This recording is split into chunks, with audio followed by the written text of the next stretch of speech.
Le manga, ce média qui peut te faire kiffer n'importe quelle discipline. Aujourd'hui, tu peux t'en battre les du volleyball, mais avec IQ, tu peux potentiellement devenir fan du sport. Le sport dans les mangas est un genre qui m'a toujours fasciné, puisque c'est là qu'on retrouve l'essence même du shonen. Mais il y a un seul sport qui m'a énormément marqué dans les mangas. La boxe. Et aujourd'hui, on va voir pourquoi et comment la boxe a influencé les mangas de sport et les mangas plus globalement. Alors pour illustrer mes propos, j'ai choisi de prendre 3 mangas de boxe, mais avant de m'attaquer à ces mangas, on va quand même parler de la boxe. Alors la boxe, et quand je parle de boxe, je parle de boxe anglaise, c'est un sport de combat apparu au XVIIIe siècle. Le but du jeu est simple, 2 athlètes utilisant uniquement leurs poings à l'aide de gants matelassés et dont le but est de mettre KO son adversaire. Dit comme ça ressemble à de la bagarre, mais avec des règles. Mais la boxe possède un surnom, et son surnom c'est le noble art. Alors vous allez vous dire pourquoi un sport où 2 gars se foutent sur la gueule comparable à 2 ivrognes dans un bar puisse posséder le statut de noble. Tout simplement parce que cette part de noblesse vient des qualités que la boxe transmet, à savoir la combativité, la ruse, le sens tactique, l'honneur et enfin le courage. Ça fait déjà quelques minutes que je vous saoule avec ce sport, mais il y a déjà plein de similitudes avec les mangas, et plus particulièrement les shonen,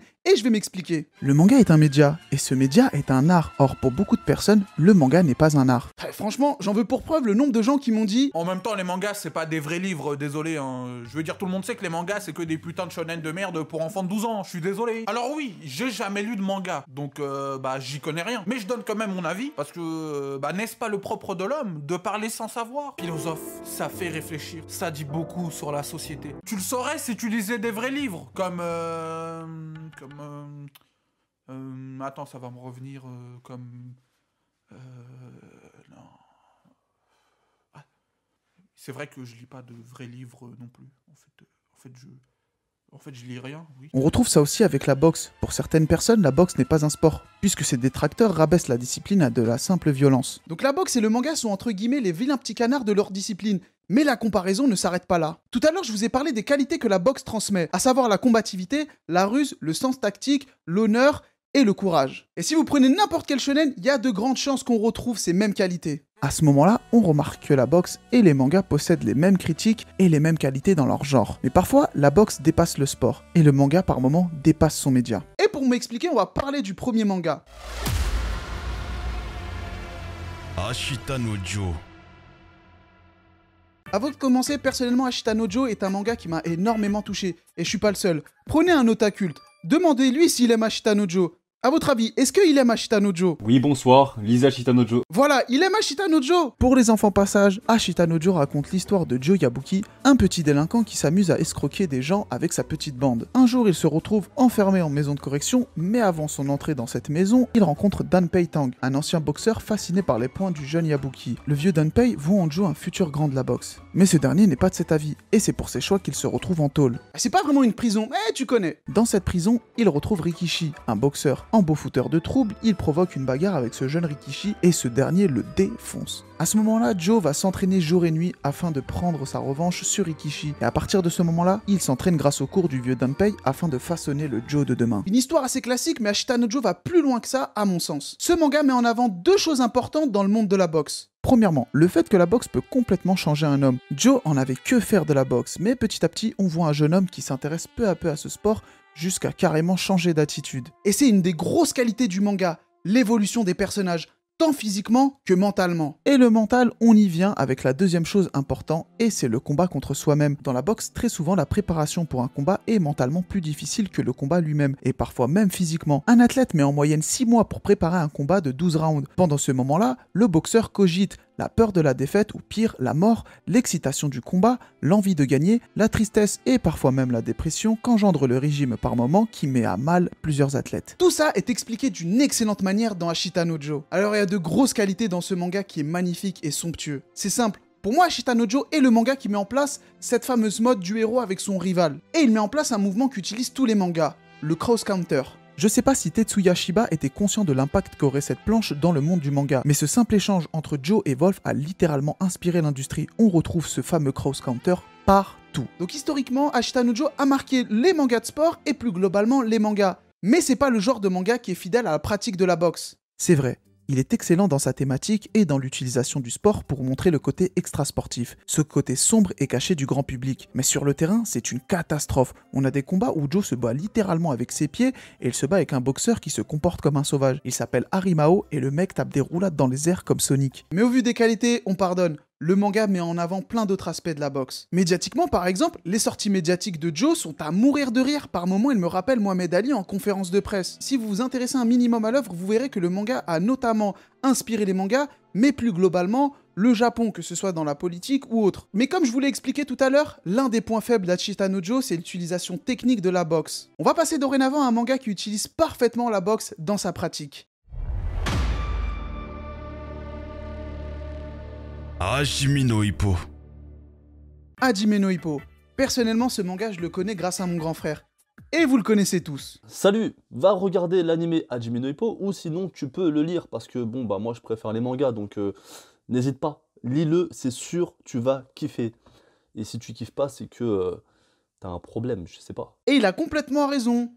Allez lire ou visionner Hachita no Joe, s'il vous plaît. Bref, je vais vous faire un petit speech du manga. Hajime no Ippo raconte l'histoire de Ippo Makunuchi, un jeune lycéen qui travaille avec sa mère qui est pêcheuse.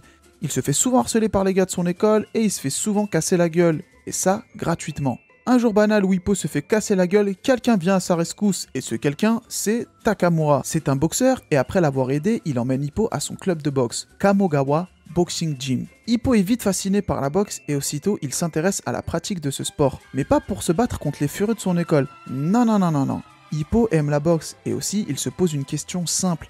Qu'est-ce que ça fait d'être fort? Takamura donne quelques conseils à Ippo et ce dernier progresse très vite. En retournant au club, il dispute son premier match contre Miyata, le prodige de la boxe. C'est en gros le Rikishi / Sasuke / Vegeta, en bref son rival. Sans surprise, Ippo se fait allumer, mais il possède deux qualités. Déjà en plein combat, il apprend vite et en plus de ça, il est résistant. Il gagne son combat par chance et l'aventure de Ippo dans le monde de la boxe commence. Alors en soi, l'évolution de Ippo dans la boxe est semblable à l'évolution de Sakuragi dans Slam Dunk. Souvenez-vous dans la vidéo sur Slam Dunk où j'expliquais que les non-connaisseurs du basket pouvaient apprendre le sport petit à petit par le biais de Sakuragi, qui lui aussi ne connaissait rien au basket. Et bien pour Ippo, c'est pareil. On apprend la rotation et la position d'un jab. On apprend aussi qu'un uppercut au menton peut être destructeur parce que même si on a tous nos esprits, on a les genoux qui flanchent et il est parfois difficile de se relever. En bref, Ippo est un manga qui respecte parfaitement la pratique de la boxe. Et ça c'est normal puisque l'auteur du manga, George Morikawa, possède une salle de boxe avec des athlètes à l'intérieur. Si tout à l'heure j'ai comparé Joe Yabuki à Mohamed Ali sur l'aspect extra-sportif, Ippo lui est calqué sur Mike Tyson dans l'aspect boxe. Un centre de gravité bas, une garde qui s'appelle le Peekaboo et son fameux Gazelle Punch. En plus de ça, Tyson se faisait aussi harceler durant sa jeunesse. Bon, rien de comparable à Ippo, enfin un tout petit peu, mais j'ai trouvé ça intéressant de le dire, donc je le dis. Donc le manga et l'anime sont d'excellents mangas pour parler de la boxe, mais ça ne s'arrête pas là, puisque l'œuvre est excellente. Ippo est extrêmement attachant. Les personnages et les boxeurs qu'il rencontre tout au long de son aventure ont une histoire à raconter, et très souvent, cela les lie à la boxe. Alors oui, c'est pas comme Hachita no Joe, Ippo est plus joyeux que Joe. Le scénario est beaucoup moins sombre. L'humour y est présent, mais ça reste un excellent manga de boxe pour parler de la pratique, et qui traite du noble art comme il se doit. Et moi personnellement, cette œuvre m'a poussé dans l'achat de manga. Mais j'ai vite arrêté parce qu'il y a plus de 130 tomes. Ippo pour moi c'est un exemple à suivre, le personnage qui représente le mieux la détermination. En conclusion de ces deux mangas, on a Hachita no Joe qui traite parfaitement le côté extra-sportif de la boxe, et Ippo qui traite à merveille la pratique de la boxe. On va passer au troisième manga, et pour moi ce manga complète à merveille ces deux aspects. Aekudo. Dans un des mangas de Kingdom, on retrouve une note de Yasuhisa Hara, l'auteur du manga, qui explique que l'un de ses assistants, Matsubara Toshimitsu, se faisait appeler la star parce que ce dernier venait tout juste de commencer une nouvelle série. Ce manga parlait de boxe. Et il s'appelle Rikudo. Matsubara est un grand fan de boxe, y a qu'à voir son compte Twitter. Ce dernier suit plein de boxeurs japonais et suit de très près cette discipline. Déjà, l'auteur va traiter du sujet de la boxe, un sujet qu'il connaît extrêmement bien puisqu'il est fan du sport. Et les deux mangas qu'on a traités juste avant ne lui sont pas inconnus. Ces deux mangas ont marqué les mangas de sport et plus globalement les mangas. Et c'est le cas aussi avec Rikudo. Je vais m'expliquer. Mais avant ça, résumons l'œuvre. Avant de commencer, certaines scènes du manga peuvent choquer. Vous êtes prévenus. Rikudo raconte l'histoire du jeune Riku Azami et dès le début du manga, le petit tabasse le cadavre de son père qui s'est pendu. Ah, je vous ai prévenu. Arrive sur les lieux un yakuza, Kyosuke Tokorozawa. Voyant que Riku tente d'utiliser la boxe pour marteler son père, Tokorozawa, de la même manière que Takamura avec Ippo, donne quelques conseils de boxe à Riku, sachant que ce yakuza était un ex-boxeur et un ex-champion d'Asie. Sérieux, ça choque que moi ici? Néanmoins, Tokorozawa tente d'aider Riku et l'emmène chez la mère du petit, mais rongé par l'addiction de la drogue. Je vous ai dit que c'était violent. Putain, mais ça choque que moi en fait. Un drame va se passer. Alors que Riku tente de protéger sa mère d'un dealer, il va accidentellement tuer ce dernier. Après cette mésaventure, Riku se retrouve orphelin comme Joe et rentre dans un orphelinat. Il demande à Tokorozawa de lui enseigner la boxe. Malheureusement, ce dernier refuse. Mais il le mène chez son ancien coach, Shinji Baba. Avec des méthodes d'entraînement peu conventionnelles semblables aux méthodes qu'on retrouve dans Ashita no Joe, où Joe et Rikishi mettent à mal leur organisme juste pour être à leur poids de forme. Riku choisit donc sa voie, la boxe, et a pour objectif de suivre les traces de Tokorozawa, celui qu'il considère comme son mentor. Je vous ai fait beaucoup de comparaisons avec Ashita no Joe et Hippo, et c'est normal puisque Rikudo, pour moi, mélange à merveille ces deux univers. Mais Rikudo reste unique dans son genre, et je vais m'expliquer. Déjà, on retrouve pratiquement les mêmes types de relations qu'on a avec ces deux mangas. Riku se sent redevable auprès de Tokorozawa, tout comme Hippo avec Takamura. La confiance aveugle qu'a Riku auprès de son entraîneur est semblable à celle de Joe. Alors oui, le manga se rapproche plus d'un Ashita no Joe, mais il a aussi beaucoup de similitudes avec Hajime no Ippo. Riku entretient une rivalité avec un boxeur qui a baigné dans le monde de la boxe de par son père, tout comme Hippo avec Miyata. Il rencontre un boxeur qui me rappelle énormément Sendo, et leur rivalité me rappelle aussi Joe et Rikishi. Mais Rikudo va encore plus loin. Même s'il se rapproche plus d'un Ashita no Joe, sa thématique est encore plus sombre. Il y a un aspect que Rikudo maîtrise mieux que les autres, et cet aspect, c'est l'aspect métaphorique de la boxe, le noble art dans toute sa splendeur. Et pour m'expliquer, voici un extrait de Mohamed Ali. Ali explique dans cette métaphore qu'il faut utiliser son jeu de jambes pour déstabiliser son adversaire et frapper vite et fort comme une abeille. Et cet aspect métaphorique est montré à merveille dans Rikudo. Il y a des planches les gars où quand on vous dit cette frappe ressemble à un tir d'un tank, non seulement les dessins sont magnifiques, mais on ressent l'impact et on comprend ce côté métaphore que les boxeurs ressentent et cette philosophie de vie qu'entretient la boxe. Et ça c'est poétique, c'est pour ça qu'on surnomme la boxe le noble art.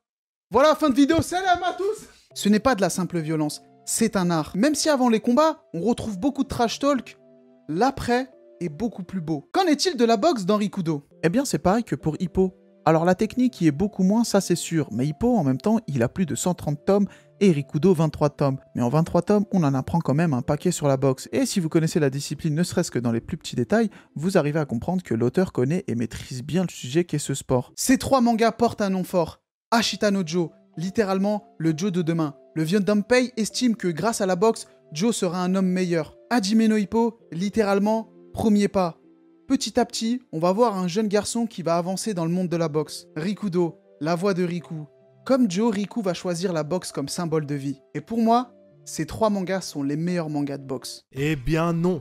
Le meilleur manga de boxe, c'est One Piece. Souvenez-vous de l'arc Davy Backfight. Luffy se bat contre Sexy Foxy avec une tenue de boxe, ce qui fait de Luffy un boxeur. Et étant donné que One Piece est le meilleur manga du monde, avec cet arc, il devient le meilleur manga de boxe, avec Zoro en tant que capitaine des Mugiwara.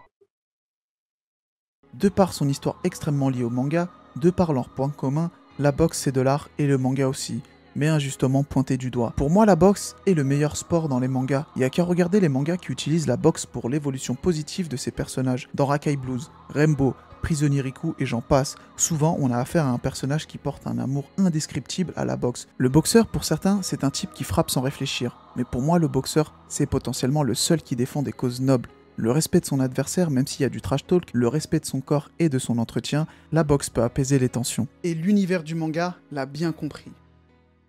Merci à tous d'avoir regardé cette vidéo, c'est une vidéo qui m'a demandé énormément de travail, c'est une vidéo qui me tient énormément à cœur, j'espère qu'elle vous a vraiment plu, voilà, ça fait vraiment plaisir de sortir cette vidéo que j'attendais depuis longtemps, frère, j'ai fait des teasings et tout. Je t'invite à t'abonner si ce n'est pas déjà fait, mettre la cloche, mettre un petit commentaire, me dire ce que tu penses de la vidéo et plus globalement de ces trois mangas, des mangas de sport, de la boxe, on peut en parler même en privé, sur Twitter, sur n'importe quoi. On se retrouve pour une prochaine vidéo. Salut! J'ai mis le cœur, moi j'ai la feuille. Au Japon, elle me déhaine. J'suis décalé, ouais, j'ai la flemme. J'ai la faune et la flore et le flair. J'ai le niveau, j'ai le flow. Plus rien à perdre. Encore en vie, mais j'suis mort. Gros, c'est la merde, donc j'vais rapper, je m'étonne pas. Tous ces millions, ça m'attend pas. Elle me trouve mignon, donc je la baisse. Tous ces câlins, moi j'en veux pas.